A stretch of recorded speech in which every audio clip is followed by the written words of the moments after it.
had a dream a few weeks back. I was seated with my Chinese grandmother, my po. She was dressed in her most elegant cheongsam, tailor-made with the finest silk from the streets of Hong Kong. We were sitting across from each other at a yum cha table, steam from the freshly made jasmine tea rising over the lazy Susan and crisp white tablecloth. There was a diffused light coming through the open window, and I could see dust particles swimming upwards in the air. It was just her and I in an empty Chinese restaurant, and she looked remarkably well for someone who has been dead for more than 15 years.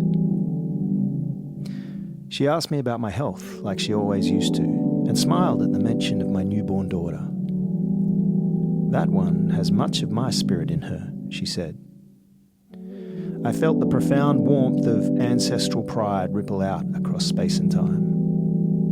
Then she got to the point. "So I hear you made a theatre show about me," she said. "Yes, Popo," I stuttered. "I hear it was musical theatre. And you were, how do they say, rapping about your Chinese heritage?" "Yes, Popo." "I hear you told everyone our family secrets." "Yes, Popo." "I hear you marked the box culturally and linguistically diverse on your grant applications, my grandson." "Yes, Popo." I see. And how is your Cantonese coming along?" At that point, I felt the quiet judgment that only a dead grandmother who shows up in your dreams can impart. And I tried to reach for the cup of jasmine tea, but it was gone. "Popo," I asked, "do I have the right to tell these stories? How do I know if they're mine to share?" She smiled and said, "That's entirely up to you, and it always has been. But if you are waiting for moral clarity, be prepared to wait. And if you are waiting for validity, be prepared for ambiguity. And if you are striving for authenticity, make some space for doubt.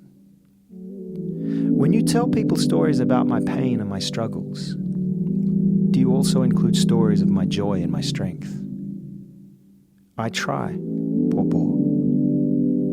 When you claim your place at my side and at the side of those who came before me, do you acknowledge your privilege, your bias, and your own unique context? I try, Popo. She smiled in the dream, which in hindsight was actually my subconscious pausing for dramatic effect. And she said, "It's good that you share our stories, but be delicate with them.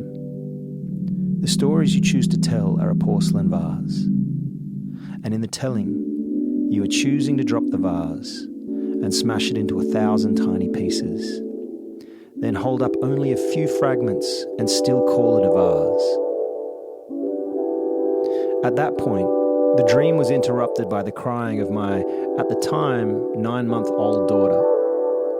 In that millisecond transition between dream state and waking, as the room disappeared and my grandmother's face began to fade, she looked at me and said, "Go to her. And remember, one day, she will tell your stories. Then you will know."